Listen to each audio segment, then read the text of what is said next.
and share screen.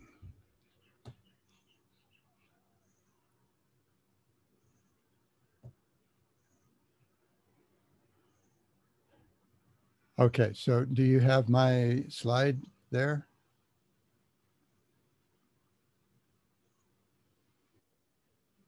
Okay, cool.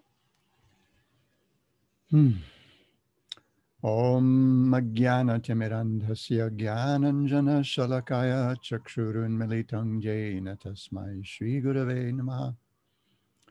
Mukhaṁ karoti vachalam pangum langhayate girim jatkripa tamahang bande Shri Gurun Dinataranam Shri Chaitanya Manobhishtam Stapitang Yena Bhutale Swayang Rupa Kadamahyang Dadati Swapadantikam Vancha Kalpatarubhyascha Kripa Sindhovya Evacha Patitanam Pavanebhyo Vaishnavebhyo Namo Namaha.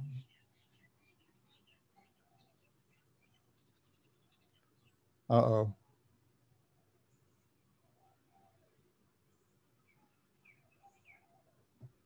Am I still here? Yeah. Oh, okay, because I just got a little thing that said I've been signed out of something, and I don't know. I'm not sure what it was. Okay. First thing, I want to thank everybody for their indulgence and patience. Apologize for missing the other day, which necessitates our meeting today. I hope that didn't have anything to do with the brevity of Shamananda's presentation. I felt like we were just starting to get going there. And also for your patience for having to watch Grandpa go through all this stuff here. Today is our last presentation on Sharanagati. Somehow or other I had miscalculated in a couple of ways. One, I had forgotten that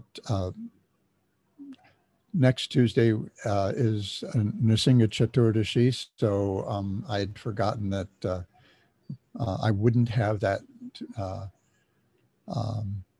that Tuesday to do a wrap-up session. So I had to kind of recalculate a whole bunch of things. So the last of the Angas, as Bhaktivinoda Thakur, as the verse that we get these from, is karpanya, or humility. So slideshow is supposed to play. Okay, that's better. So our core verse again is anukulyasya sankalpa pratikulyasya varjanam rakshishyatiti vishvasa goptatve varanam tata atmanikshepa karpanye shadvida sharanagati. So these 6 things are the aspects of taking shelter of the Lord that are discussed by our acharyas. Anukulyasya sankalpa and pratikulyasya varjanam. These 2 together are a sort of sankalpa or vrata. This is my expression of my determination to take shelter of the Lord. So I will embrace those things that are favorable to the culture of bhakti and neglect or reject those things which aren't, which run counter to cultivating bhakti. Rakshishyatiti vishvasa. Vishvasa means conviction. So this conviction that Krishna will always protect me, that I will always be under his guardianship. And based on that, goptritve varanam. So that means accepting him, submitting myself to him as his ward. I'm completely dependent on him for everything, including my maintenance.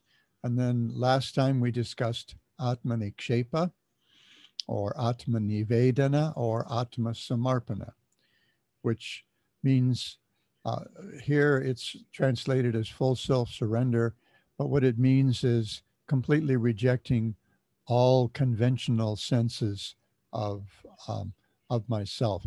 Srila Prabhupada sometimes puts it, having no interest other than the Lord's interest. My life's not about me anymore. This is something that um, uh, I've particularly had to grapple with over the last few years, partly just being getting old, but also having accepted the sannyas ashram. Sannyas is all about the core of sannyas is dedication of um, our body, thoughts, and speech, and our very self to the service of the Lord. So my life's not about me anymore. It's about the, even to the extent that, you know, that I was probably accustomed to thinking, but I have to understand that my life now is all about service of this guardian or to this guardian or master. And then karpanye, or karpana, or humility. Feeling humility generally means to feel oneself low, to bring oneself down to a lower position. As we'll see, um, that's particularly effective, and it's a particularly striking quality in someone who actually has um, noble character, who actually has a place to lower themselves from, but who at the same time don't see themselves in that way. So in his Prapanna Jivanamritam, Srila Sridhar Maharaj um, gives a sort of definition of karpanyam or dainyam, humility. So he says, "Oh Lord, please protect me." Such an internal sense of heartbreak in the devotees, which causes their remembrance in love in all circumstances of the extension of grace from the unequaled and unexcelled ocean of compassion, Sri Hari, and which characteristically causes them to ever remember their feeling of most lamentable destitution, is known by the learned as karpanyam, or surrender in humility. So when we, when we read examples, many of the verses that are used as examples of humility, and we'll take a look at a number of them as we go through the presentation, there's this, abject sense of utter uselessness, the vile nature of my character, and things like that. But what we need to remember, and this idea of humility that we see from Srila Sridhar Maharaj helps us keep in focus the fact that we feel ourselves lowly in front of the Lord. This humility is all in relation to the Lord. As we'll see, humility doesn't mean making yourself a doormat. It doesn't mean indiscriminately submitting yourself to anyone and everyone you encounter. But it means submitting ourselves wholeheartedly to the Lord. And I really like the way Srila Sridhar Maharaj presents this as an internal sense of heartbreak in the devotees. Our hearts are broken by how far we are from Krishna. And this is a big image for me. I've been focusing for a number of years now on how bhakti is a thing of the heart. As Tripurari Maharaj likes to say, this is not a head exercise. This is a heart exercise. And we use our heart we use our head to open up our heart, but we also use our heart to bring our head to the ground at the feet of the Lord and his devotees. this is a very this is really a kind of a countercultural thing, especially in the days we live in now. This is in some ways this is the age of the selfie. Um, uh, you almost can't log on to Facebook, and I don't have any other social media accounts, whatever they are, Twitter, Instagram, or any of those things. The only one I have is Facebook, and that was under protest after considerable badgering by a friend of mine, who then later got off Facebook. We practically can't log on to social media without seeing a selfie by someone. And, you know, it's, sometimes it's look how pretty I am. Sometimes it's they got this duck face kissy thing going on. And this is really all about me. People spend so much time on social media.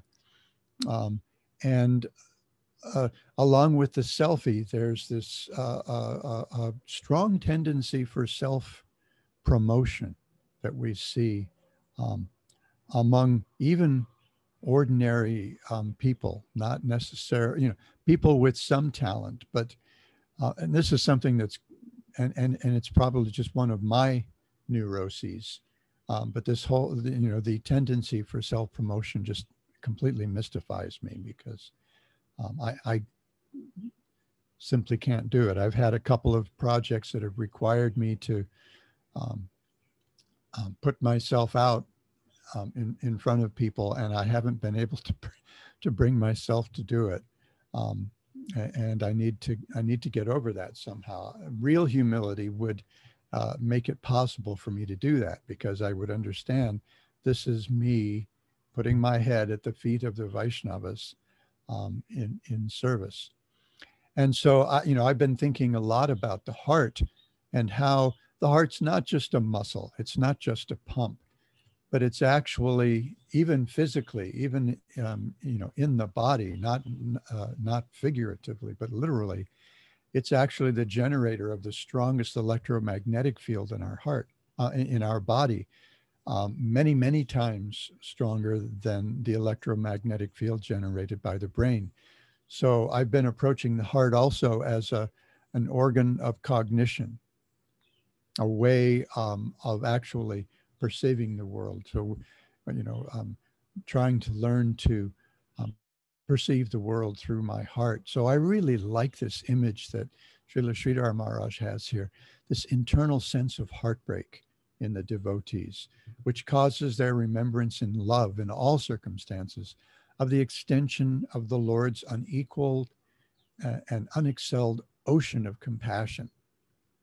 And so, and that helped. So we feel ourselves lowly in front of the Lord.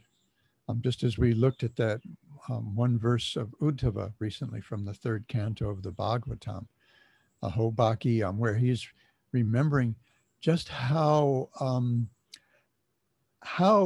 compassionate the Lord is, that he gave some sort of bhakti even to someone who approached him completely steeped in enmity, putana. And because she was dressed up as a devotee, he gave her the position of a nursemaid.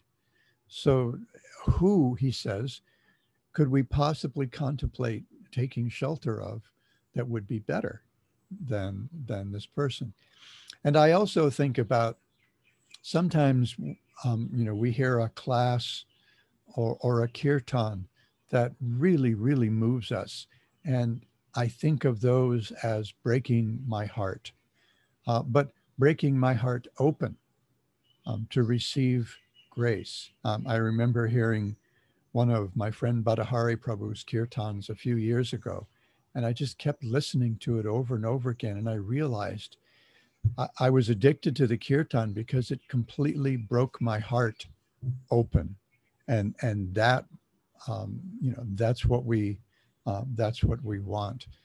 So when we think of karpanyam, we think of, or dainyam, we think of the kind of humility that is the devotee's heartbreak, that I'm so far from you, just like George Harrison's song, I really want to see you, Lord, but it takes so long, my Lord.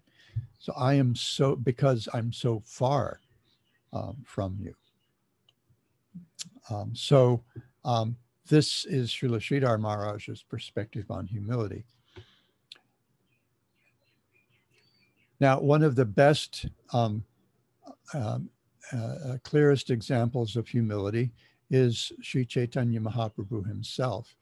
So this is one of his, this is the second verse of his Shikshastakam.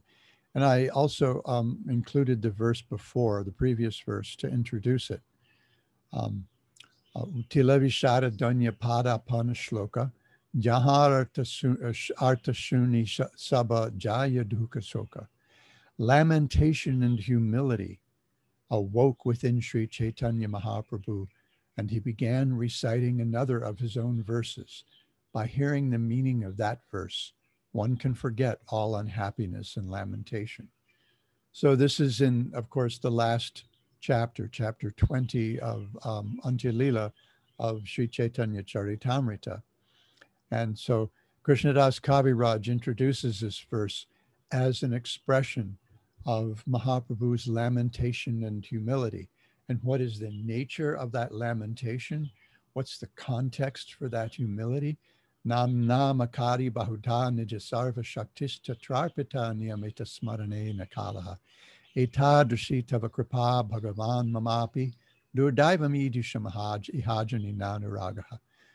Now I have three translations here, two from Srila Prabhupada. One, the first one is the translation that we see in Prabhupada's introduction to Srimad Bhagavatam.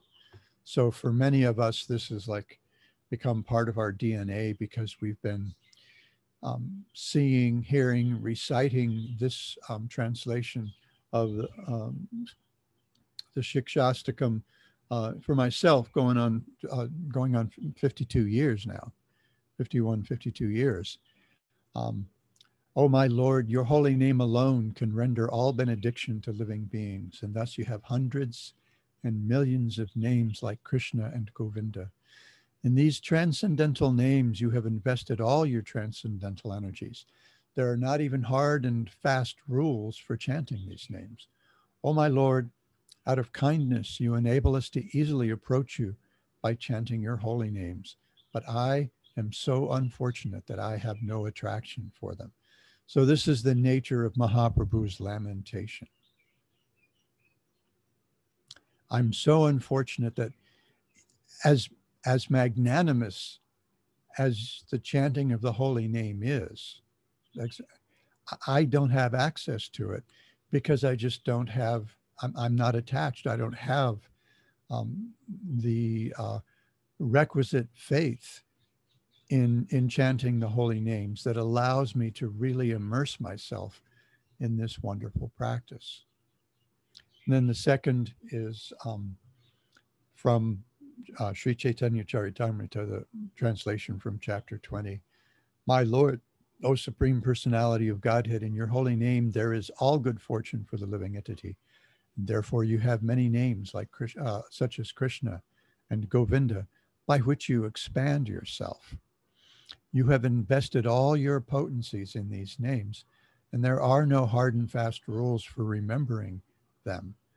My dear Lord, although you bestow such mercy upon the fallen conditioned souls by liberally teaching your holy names, I am so unfortunate that I commit offenses while chanting the holy name, and therefore I do not achieve attachment for chanting.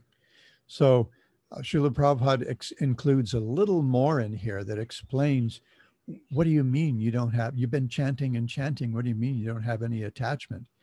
And he explains, my misfortune, my lack of attachment for chanting is due to my offenses. So this is my fault. This is how wretched I am, that even though you've given me your holy names, still I insist on committing offenses. I persist in committing offenses while I chant. So therefore, I'm completely unable to develop any attachment for that practice. And then the last is from Swami Tripurari's Shikshastakam of Sri Chaitanya. And I remember some years ago sending, when I sent a copy of Shikshastakam of Sri Chaitanya to my older daughter, Krishna Mai, she was over the moon reading this because she had in her DNA these two translations, and they were perfect. They were wonderful. They worked for her. But she said she really appreciated seeing a fresh perspective on these verses, seeing these verses in different language, because it helped her see them anew once again. It opened her heart. So Swami writes, so many names you've manifested, and in them invested all your power. There is no hour, no rule to recall them.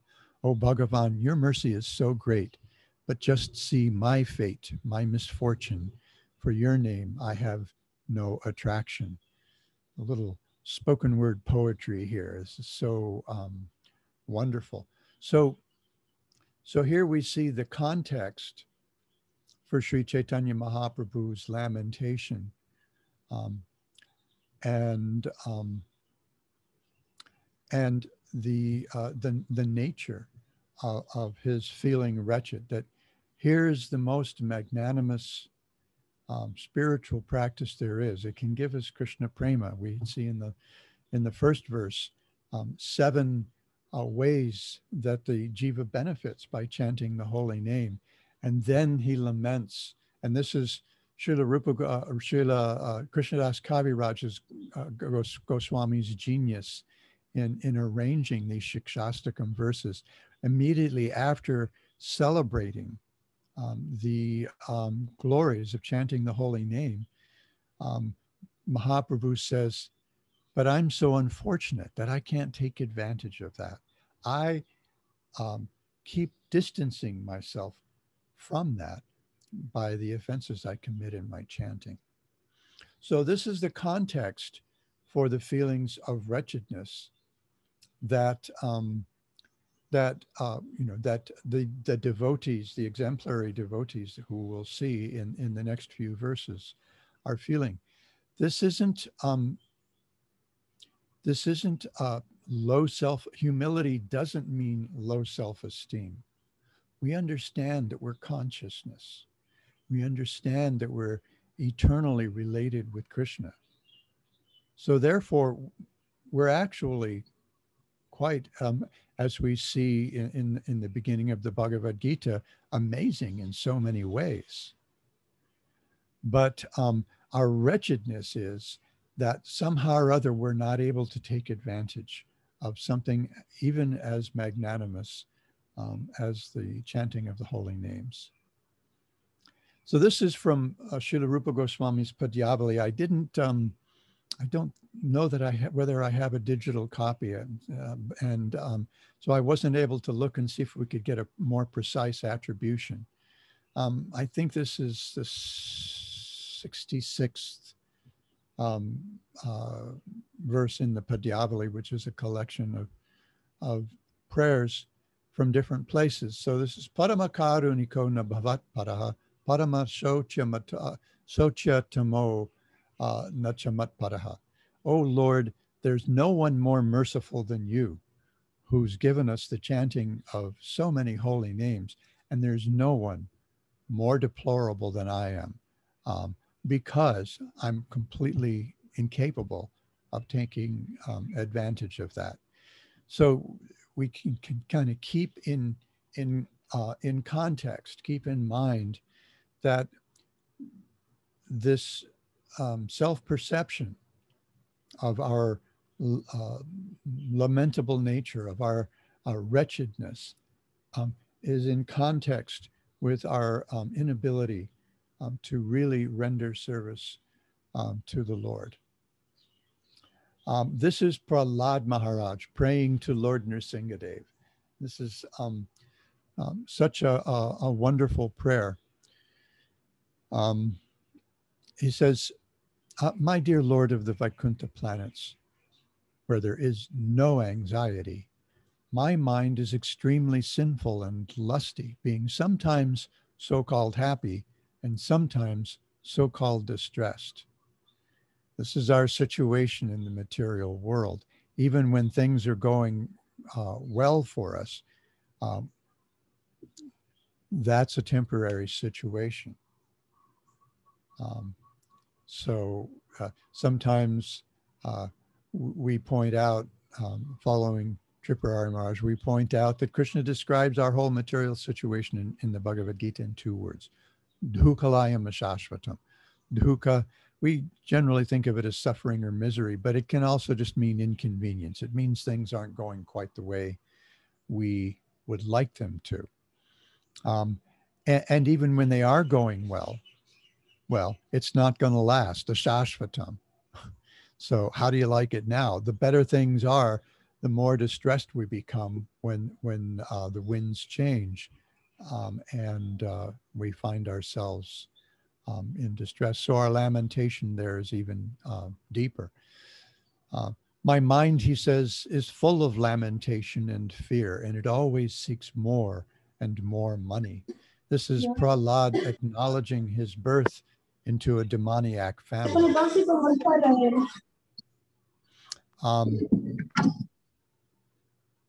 Oh, I forgot to mute all. So I'm hoping that the devotees will keep themselves muted. So he's acknowledging his poor birth, having been born in the family of Daityas, not just a family of Daityas, but Daityaraj, Hiranyakashipu. So he says, my mind is full of lamentation and fear, and it's always seeking more money. Thus, it has become most polluted and is never satisfied in topics concerning you. I can't rest my mind in Harikatha because I'm always agitated. I'm always looking for an angle for myself. How's this going to benefit me? I'm therefore most fallen and poor. In such a status of life, how shall I be able to discuss your activity? So he's been asked by the Devatas to pray to Lord Nrsingadev to pacify him. And he's thinking, how could I do this? I'm a demon. So this is the natural humility of such a noble soul as Prahlad Maharaj.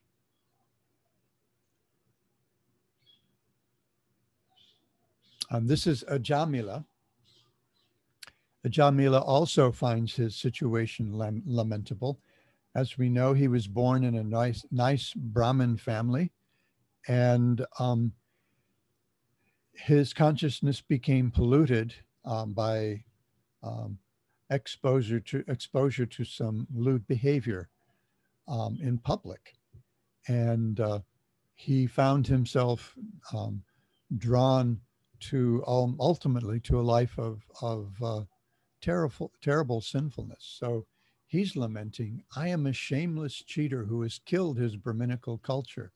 Indeed, I'm sin personified. Where am I? Where am I in comparison to the all auspicious chanting of the holy name of Lord Narayan? Now, there are plenty of verses that I could have chosen to illustrate the humility of the devotees, but I want to make a particular point with this presentation, and that is the context of our lamentation. The context of our self-perception as wretched. There is a reason for it. Somehow or other, we've turned our back on our own self-interest. So here's Ajamila, having turned his back on his very noble upbringing and made his life a hell, actually, not just for himself, but for everyone around him. And at the end of his life, accidentally, he chants the Lord's name. because it's the name of his youngest son to whom he's very attached. And he feels his life ebbing away, so he's calling out to his greatest attachments. This is Shamananda Prabhu pointed out that when Arjuna asked Krishna to pull the chariot up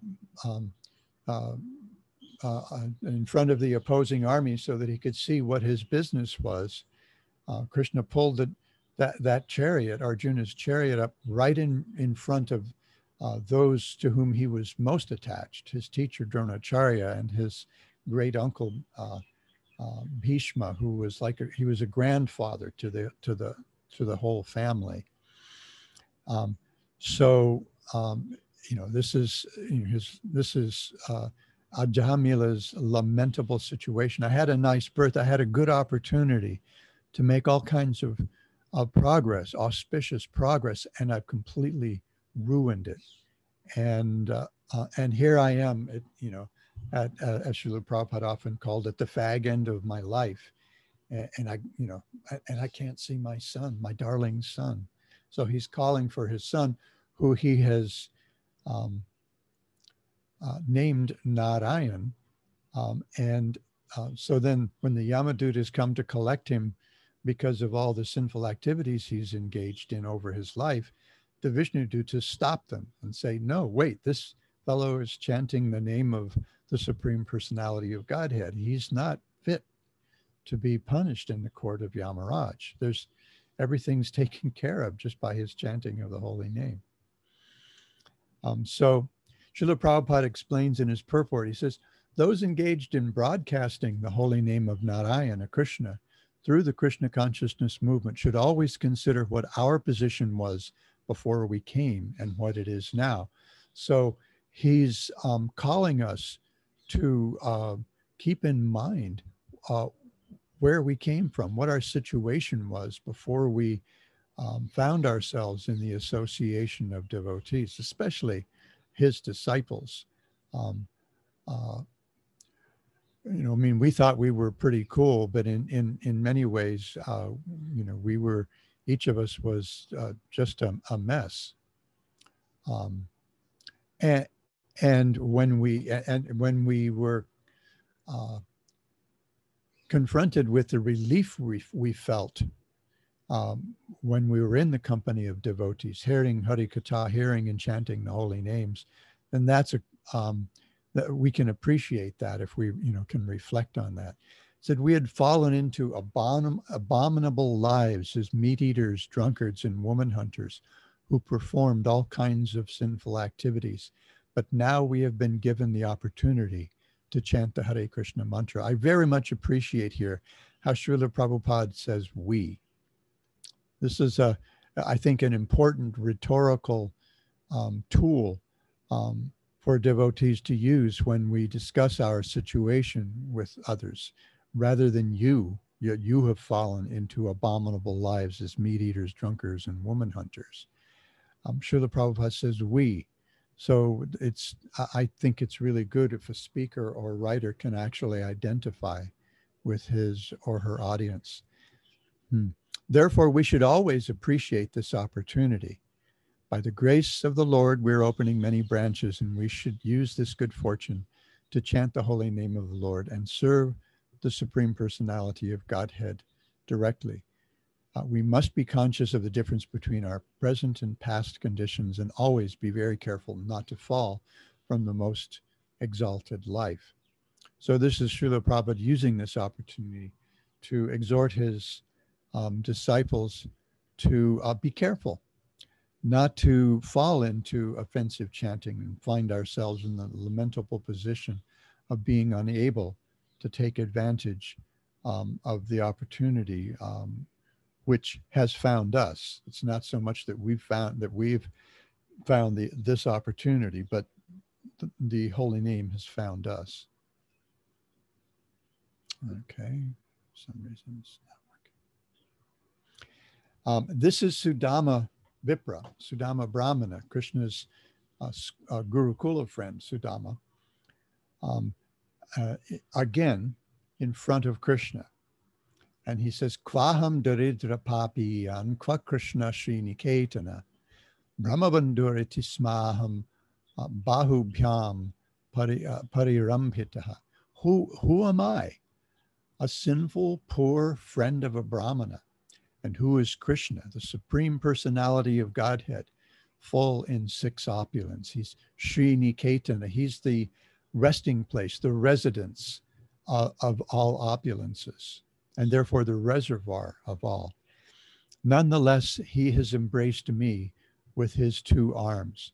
So he's feeling himself very lowly, um, uh, because this is the natural situation of a devotee, particularly in the presence of the Lord. We feel the gulf of difference between ourselves and the Lord. I remember the first time I saw Srila Prabhupada in person, this was August of 1970, when he came to Honolulu. He was just here overnight.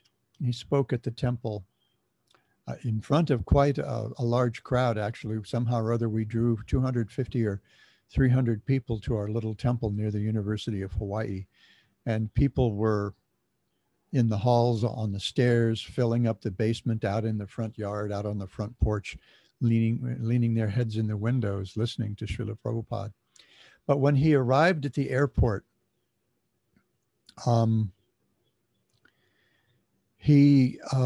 we arranged us, to receive him in the lobby of the airport, the arrivals lobby. And there was a brief press conference. But before that, all the devotees came forward to offer Srila Prabhupada a lei or garland of flowers. And for some reason, and the perception I had at the time was that just actually being in his presence, I guess being able to feel his heart, I was starkly aware of the gulf of difference between my consciousness and his. So every time someone finished offering a lei or a garland to Srila Prabhupada, I hesitated for a moment, and someone else stepped forward and offered a garland. And there were probably about 35 or somewhere between 35 and 40 devotees. There were 50 or 60 people greeting Srila Prabhupada at the airport. And so I ended up being the last one. And I felt it was because that I felt this gulf of difference between Srila Prabhupada's consciousness and mine. And I just was very hesitant to approach him. It just felt really awkward. But then eventually I had to, because there was no one else. And that would have been even more awkward. So I offered him his garland, and I went to bow down, and I found myself unexpectedly so overwhelmed with emotion that I couldn't say the prayers. I was so choked up. I had a hard time even breathing. And it took me quite a while to get those prayers out. So this is how Sudama's feeling. He's his friend, his old school buddy, but still he's aware of his position as the Supreme Personality of Godhead, the origin of all the opulences, the resting place of Sri. And still he's embraced me with his two arms. This has got to be completely overwhelming. And this is Lord Brahma. I mean, who could be more exalted than Brahma? But after being, in a sense, humiliated by Krishna, he thought he would pull up like an April Fool's prank on Krishna, steal his cows and calves to kind of test to see what kind of big shot kid this was. And he came back to check after a moment, and there's, after hiding the cowherd boys and the calves in a cave, he came back to see the fun, and there's Krishna playing with his friends and surrounded by all the calves. And Lord Brahma's mind, it just kind of implodes, and he's not sure what to make of it. And then all the cowherd boys and calves turn into four-armed Vishnu forms, and Brahma is just, he's just had it. He's losing it. So these are his prayers. This is him lamenting. This is the original being in the universe. In a sense, one of the most powerful beings in any particular material universe, lamenting his fallen state. He says, "Tarastu me natas sabhuri bhago bhavedra vanyatra tuvatirashcham yenaham eko pi bhavajjananam bhutva nisheve tavapada pallavam." Yenaham eko pivajjananam. This is, anyway, my dear Lord, I therefore pray to be so fortunate that in this life as Lord Brahma, or in another life, wherever I take my birth, I may be counted as one of your devotees. I pray that wherever I may be, even among the animal species, I can engage in devotional service to your lotus feet. He's feeling himself so far outside the circle of devotees that he's hoping that even if his next life is an animal's life, still somehow he can be engaged in Krishna's service. So again, the lamentable state is in relation to the Lord. This is Jamunachary. I've included a few prayers of Jamunachary in several of these presentations. I have two here, one now and then one in a couple of minutes. So this is Jamunacharya. Some of the verses, I think in this section of Prapanna Jivanamritam, there are probably 3, 4, maybe even 5 verses by Jamunacharya. But this one, this was, I think, one of them that showed his feeling of wretchedness, but how that's in relation to the Lord. So he says, "Uncultured, mean, fickle-minded, envious, ungrateful, proud, subservient to lust, deceitful, hard-hearted, and sinful am I. Oh Lord, how will I ever be able to cross this insurmountable ocean of misery and attain to the service of your lotus feet?"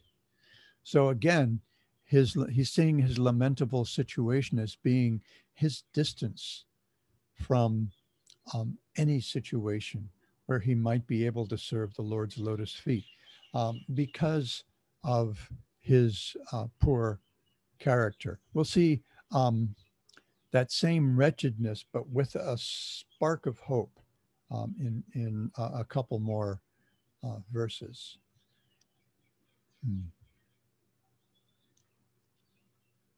And then this is Sri Chaitanya Mahaprabhu. This is early in the Madhya Lila, just after Mahaprabhu has taken sannyas.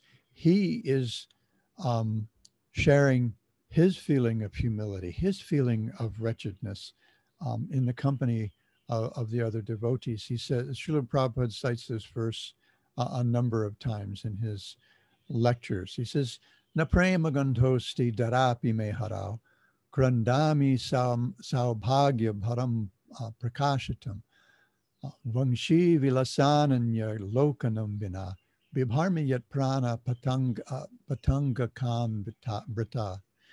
Sri Chaitanya Mahaprabhu said, "My friends, I have not the slightest tinge of love of Godhead within my heart. Na prema gandhosti darapi mehara." Sometimes Srila Prabhupada said, there is not a scent of love for Krishna in my heart. I often, when I'm talking about this, I often use the word whiff, not even the hint of a scent of love of God in my heart. When you see me crying in separation, I'm just falsely exhibiting a demonstration of my great fortune. I'm just making a show. I'm big devotee. Indeed, not seeing the beautiful face of Krishna playing his flute, I continue to live my life as an insect without purpose.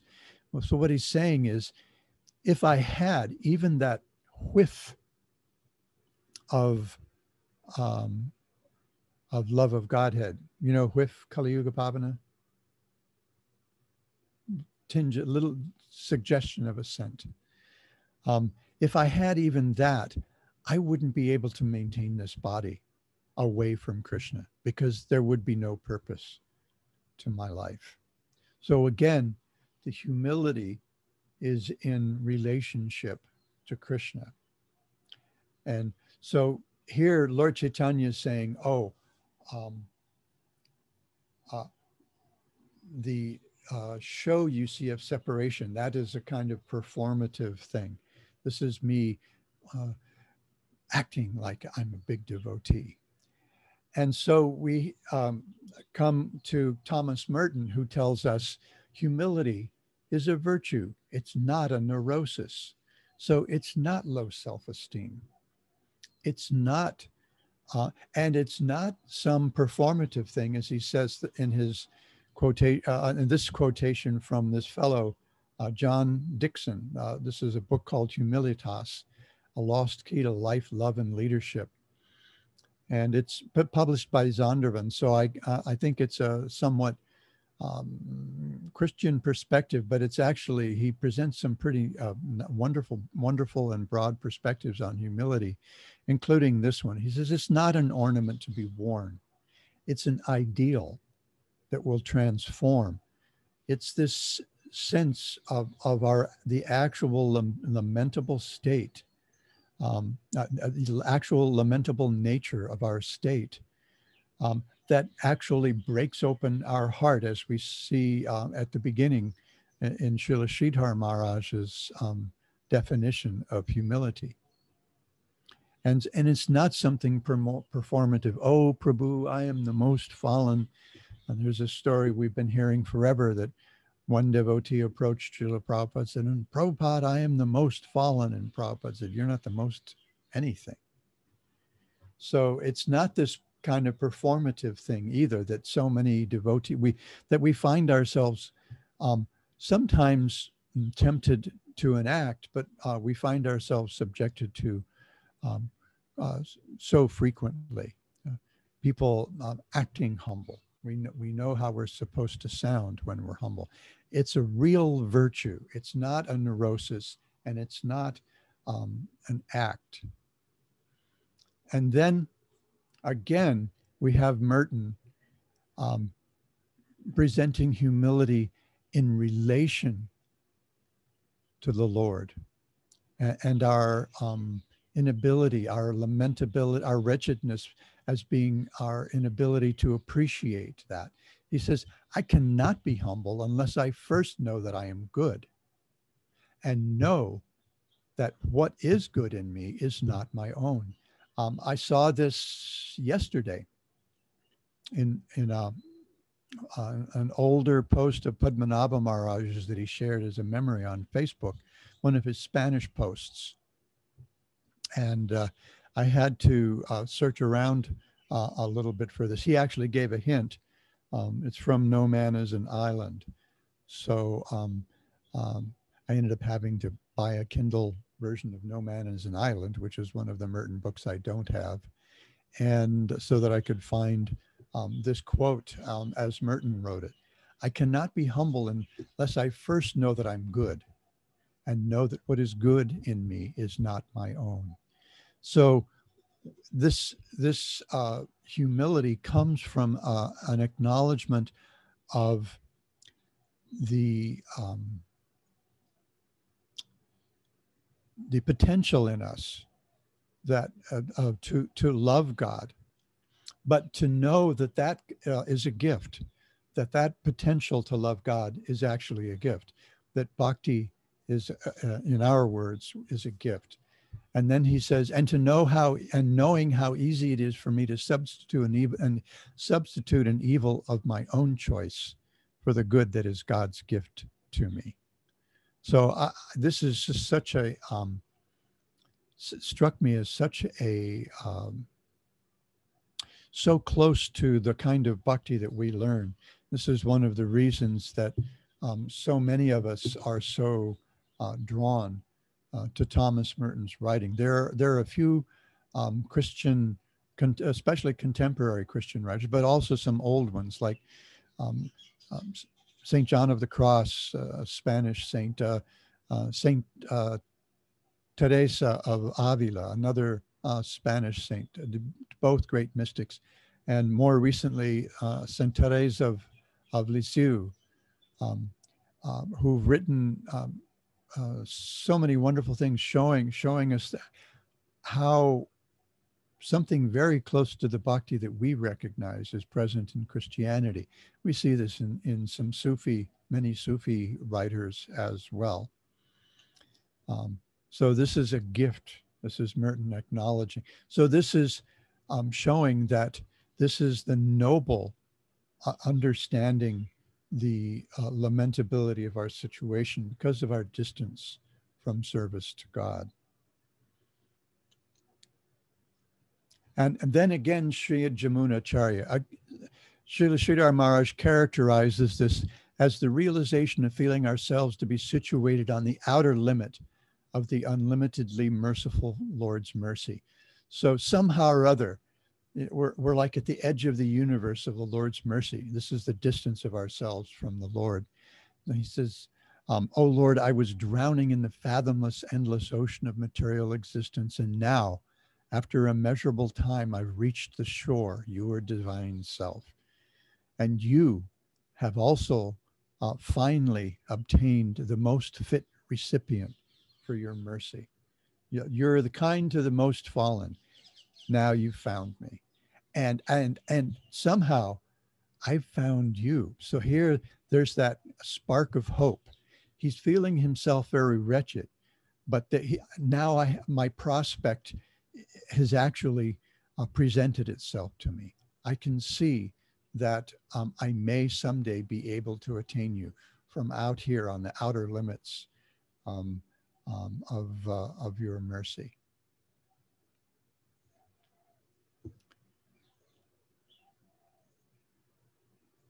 And then again, we have Sri Chaitanya Mahaprabhu. And this is from the 6th chapter of the Antya Lila, rather than the 20th. Well, the introduction is, no, I'm sorry. This is from the 20th chapter. And then then I include something from the 6th chapter where Mahaprabhu is instructing Raghunath Das Goswami. So Mahaprabhu says, Jai Rupe Loile Nam Prema Upajoy, Tanhar Lakshana Shuna Swarup Ramaroy.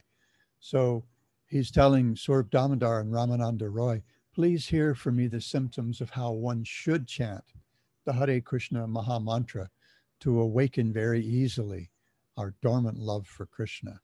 Turnadapi Suni Chaina Tarore Vasahishnuna Amanina Manadena Kirtaniya Sarahari. Constantly and with this mentality, thinking ourselves lower than the grass, more tolerant than a tree, not at all expecting any personal honor, but always ready to give all respect to others.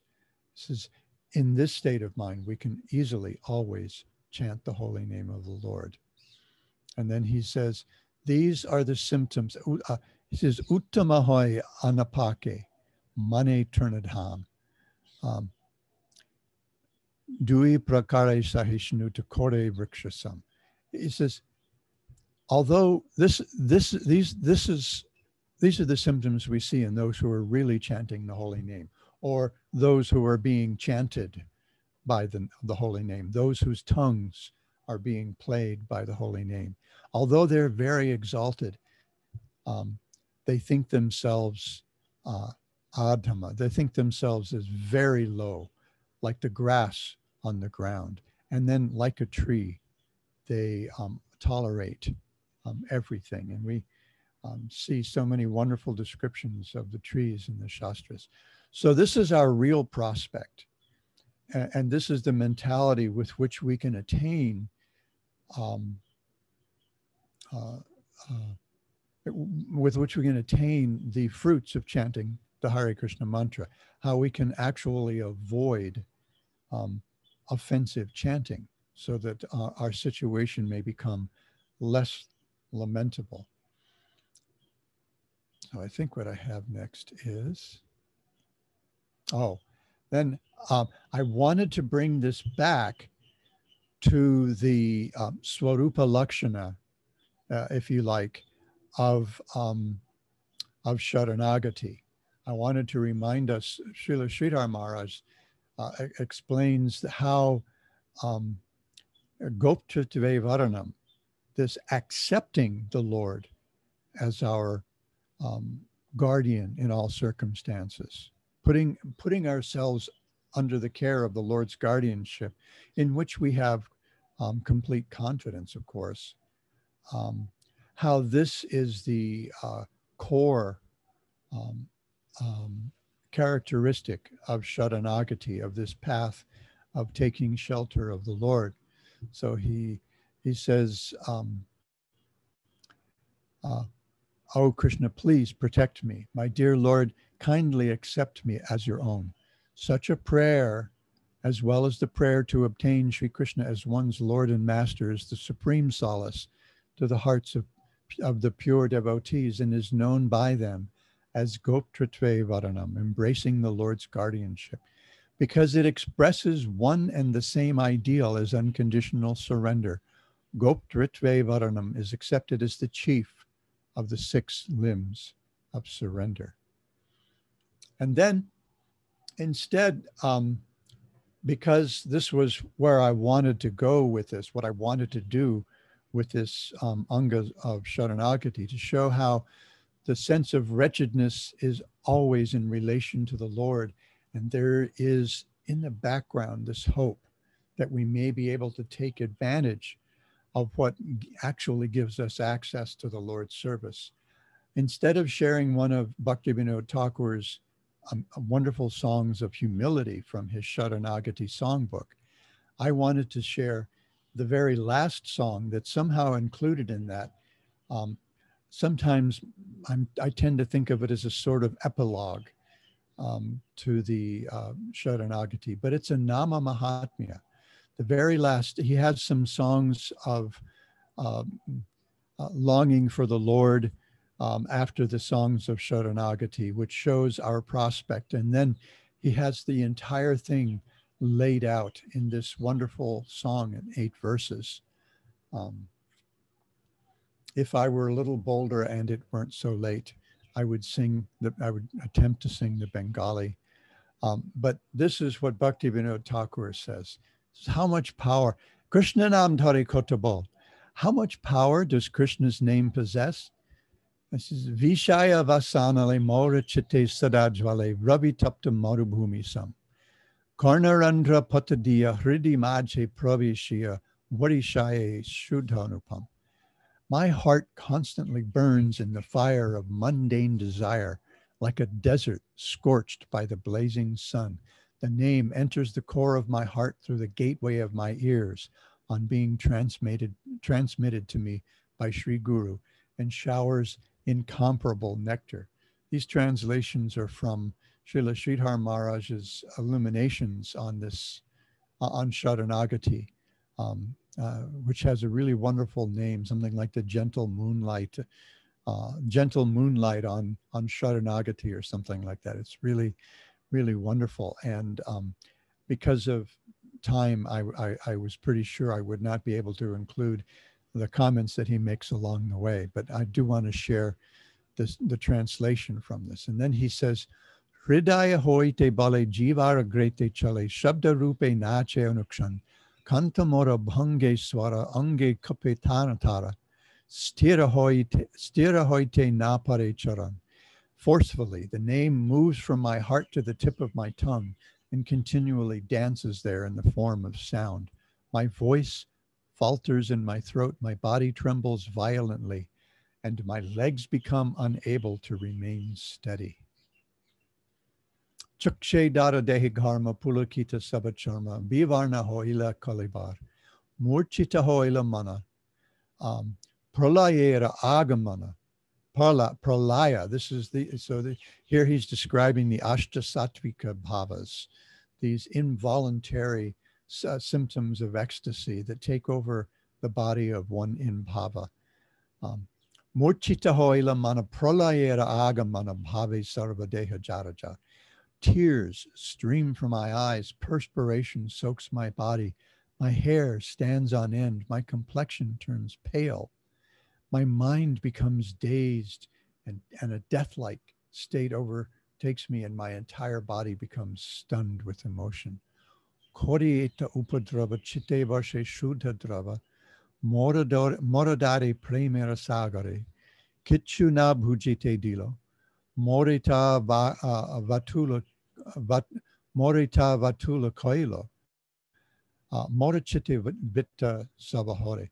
Although making such a severe disturbance externally in my body, Krishna's name showers nectar on my heart and submerges me in an ocean of prema.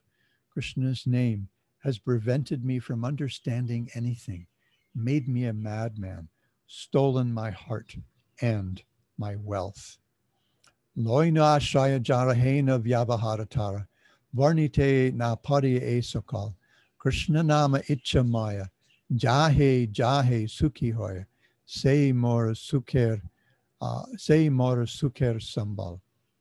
Such is the behavior of the name of whom I've taken shelter. I'm not able to describe all this. Howsoever Krishna's whimsical name becomes pleased, that is my means of happiness, the basis of my endeavor to serve him. And then this song gets really interesting because our prospect becomes progressively manifest here in the song.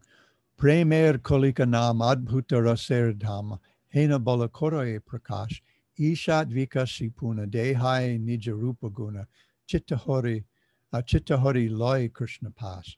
As a bud of the flower of prema, the abode of wondrous rasa manifests such power. Just as a bud, what kind of power? Upon blossoming slightly further, the name shows me his personal form and qualities, steals my heart, and takes me to Krishna's side.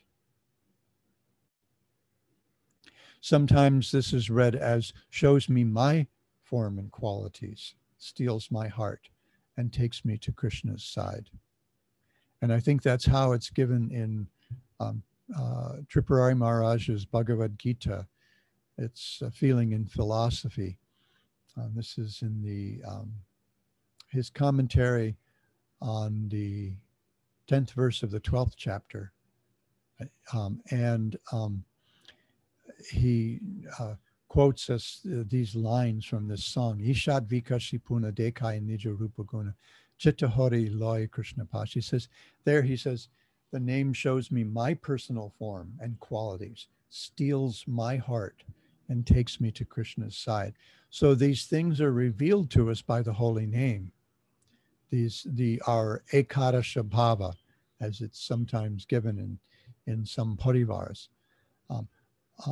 That the holy name, once we actually attain perfection in our chanting of the holy name, then the name shows us who we are, shows us our form, our name, our qualities, steals our hearts, takes us to Krishna's side. And then, Purna vikashita hoya, vraje mora jaya loya, dekai more swarupa vilas, more siddha deya diya Krishna pase rake giya, e dehera korda sorabanash. It says, on fully blossoming, the name takes me to Braja and shows me his divine pastimes. He gives me an eternal body, keeps me by Krishna's side, and completely destroys this material body. In other words, grants me the supreme perfection. So everything is there in the name. Nothing's wanting, nothing's missing.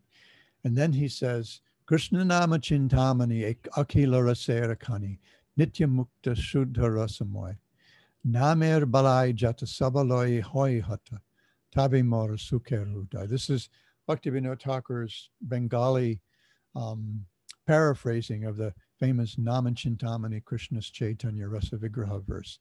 Krishna's name is the fulfiller of all one's desires. He is a mine of all rasas, or a reservoir of all rasas, a mine. You can go there down deep into the holy name and you can find all the rasas there.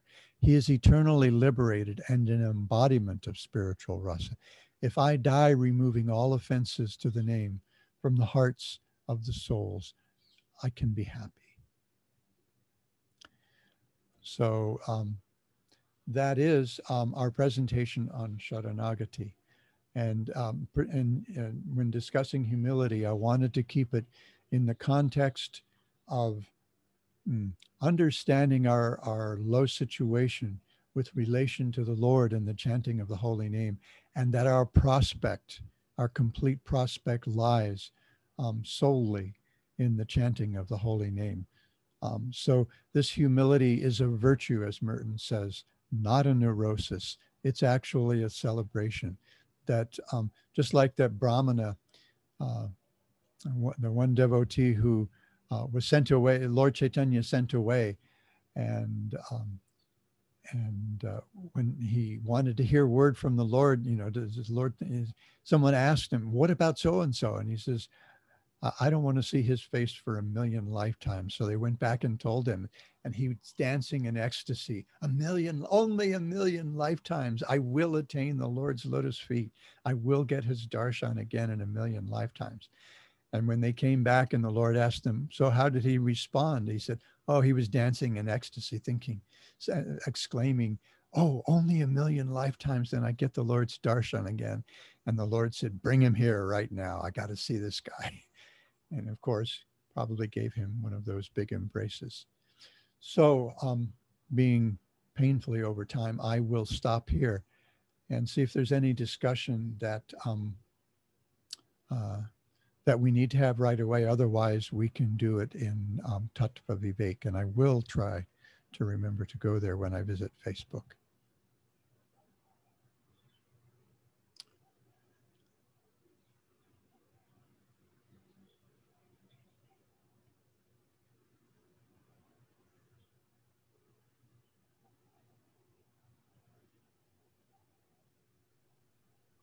I have a question, Maharaj. All right. Oh, I'm so happy you do, Kanaram. I would be disappointed if you didn't. So, and my personal thing here lately is I sort of waver back and forth. I think that maybe this may be a phenomenon for others as well. So there are times when I feel like some humility, and then I go back and forth, like between my pride, where I feel very proud. Oh, I don't know, like I'm good for whatever imagined reason. And then something happens, something big or something small, and I think, oh, I'm quite succeeded, and just see like I'm no good at anything or whatever. But I think that there's a lot of vacillation or oscillation between the two, where I'm at now. Can you comment on that and how that relates to a progressive sense of humility?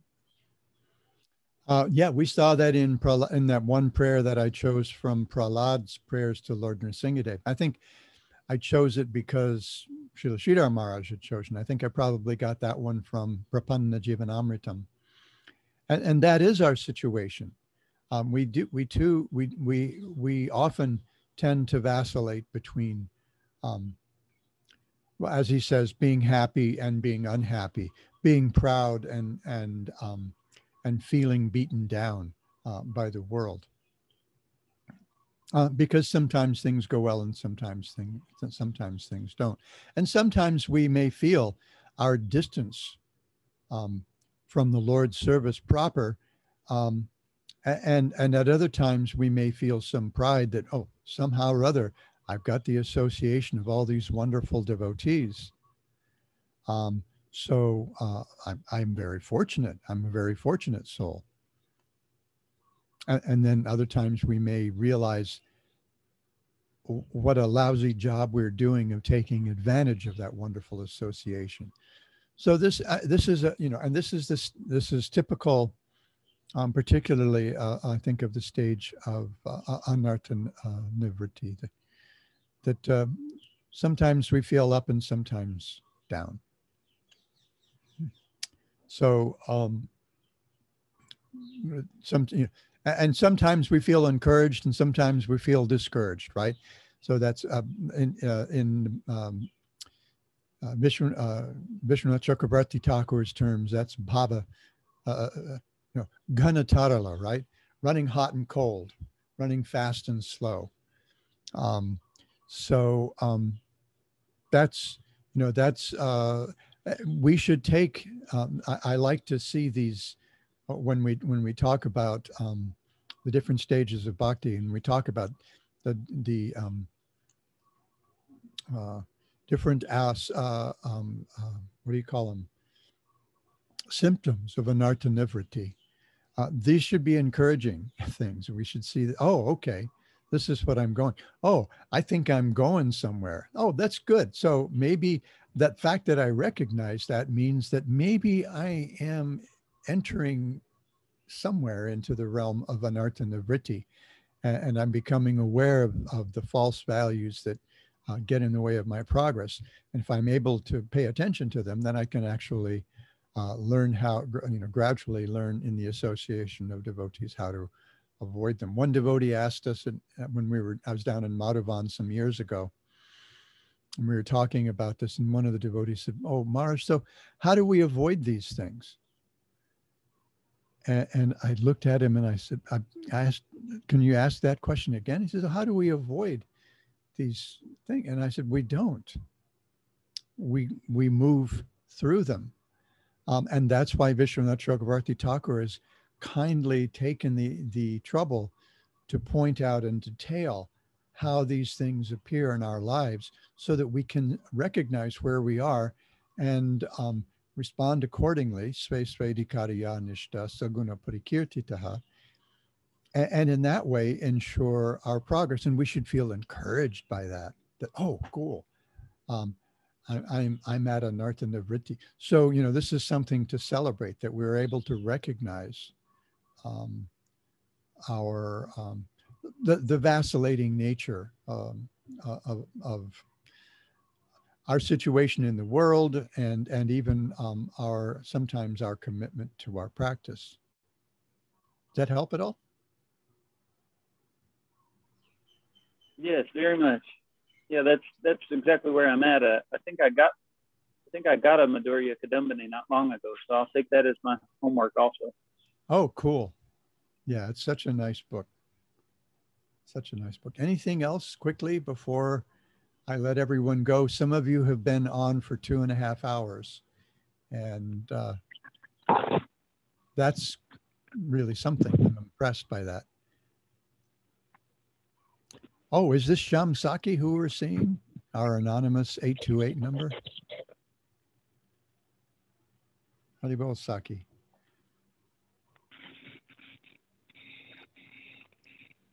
Okay, so if there are no further reflections or comments or questions or anything, we can adjourn. But first, I guess I have to unmove all these different moving parts, stop the recording, stop the streaming, etc. So thank you all so much. This has been a real boon to me, being able to focus like this in a more concentrated manner on Sharanagati. And this is also Padmanabha Maharaj's kindness to me, to a way of prodding me into action, into actually getting to work on a project that I've been thinking about and talking about for far too long enough that he's been aware of it for some while. So thank you all so much for your kindness. And I hope to see you in more of these classes. Next month, Agni Dev on Tuesdays. Shri Harinam Sankirtan Ki Jai. So Sharanagati Ki Jai, Shri Chaitanya Sangha Ki Jai, Gaur Bhakta Vrinda Ki Jai. Thank you all so much. Sripad Bhakti Abhay Ashram Maharaj Ki Jai.